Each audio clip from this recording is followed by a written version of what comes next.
Hi, my name is Isabel. I am 28. I have recently made a video about how to spot a man with a pornography addiction, and I've gotten so many messages of young men thanking me for pointing out the signs, of asking me how to get out of it, of asking me for advice on a pornography addiction.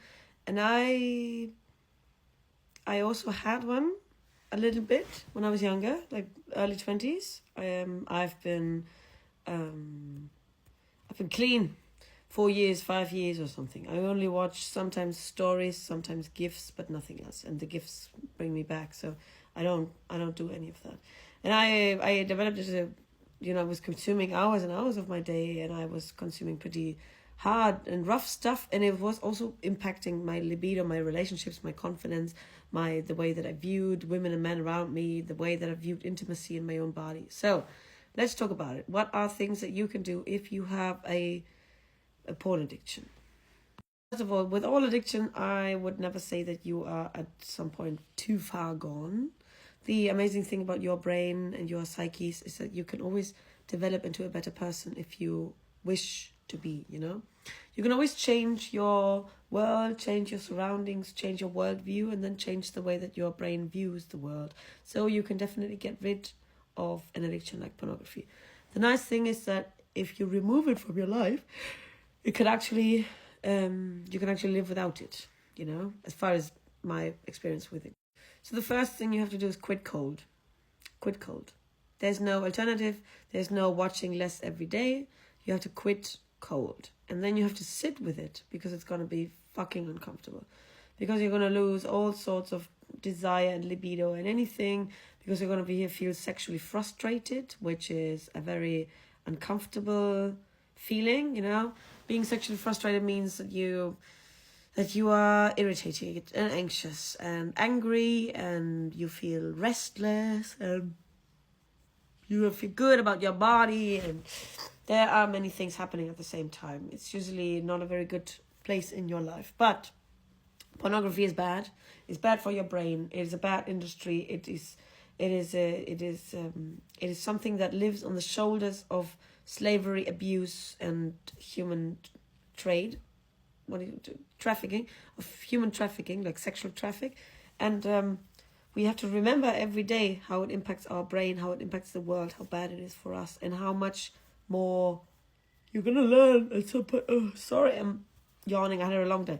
But you're going to learn eventually at some point that when you quit watching pornography and you basically deprive yourself of this overconsumption of this material, after a while, when you get back to intimacy, when you feel like you are finally at the point where you can allow yourself to be intimate again, or maybe you quit and then you try again or something, but you're going to have pretty bad sex at the beginning, and you're going to have pretty bad masturbation sessions at the beginning. So all of these things are going to be pretty bad at the beginning, and you're going to be craving this easy drug that is pornography. And it's fine to crave it, and it's fine to have bad sex, and it's fine to be in a very bad place in the beginning.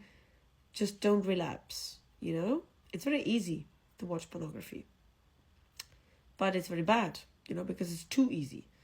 Because if you go through a hard thing at the beginning, you can get towards easier thing at the end.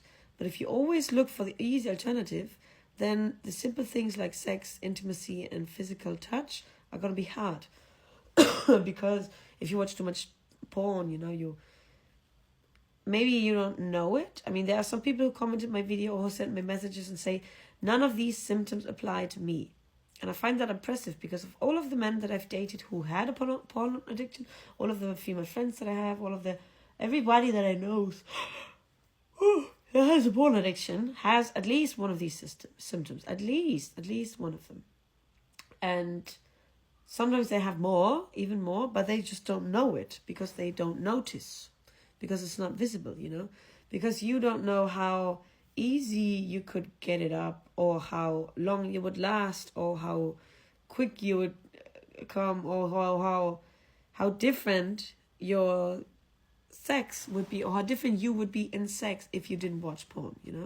Takes you, how long did it take me? About a year to develop properly into the sexual person that I am today.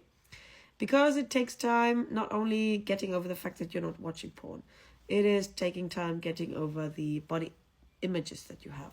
What kind of nakedness you feel is normal? What kind of, do you feel a naked woman's body is normal, or is it not normal? Or how does it look like? Or your positions and the way that you move and the way that you see pornography, and how often you change positions, or aftercare, and or wanting your body to look a certain way or so, or expecting a certain behavior, violence, roughness, whatever.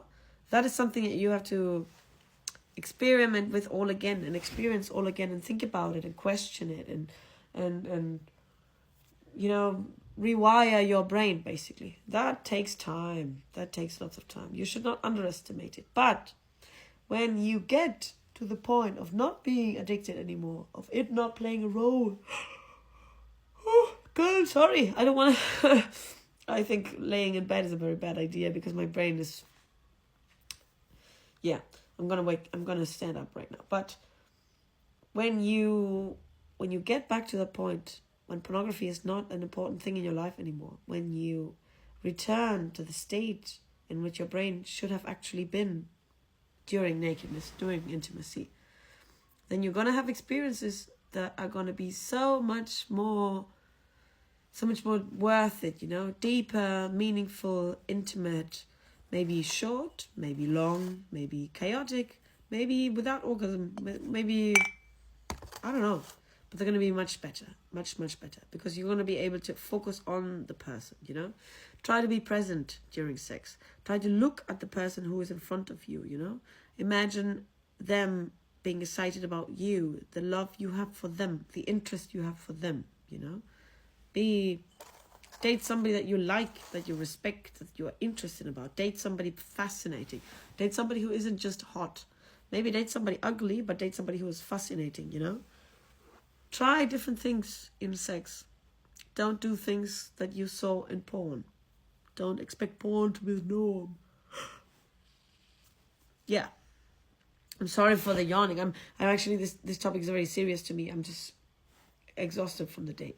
So, I have lots of things to do, lots of work to do, and it is already 3 p.m. So, I'm going to wish you the best. Just quit cold turkey. That's the hardest part. Sounds like the easy one because it's the start, but it's actually the hardest part. And find a reason why you are doing this. If you're just doing it because you think, oh, I've been told that it's bad, that's not a reason. You have to actually have something like in German because it's Leidensdruck. So if the pressure of your suffering is too great, maybe that's a motivation. Or you want to have real intimacy, or you love somebody and you want to change, Have a reason and go through with this and do it, because it's worth it, because it's definitely worth it. You have no idea how bad the sex was when I was 18, 19, and how excellent it is now, and how maybe healing from porn addiction brought me closer to realizing this, Maybe you're going to have an amazing sex life in like half a year or so. Just quit cold and then deconstruct it in your brain. I wish you the best.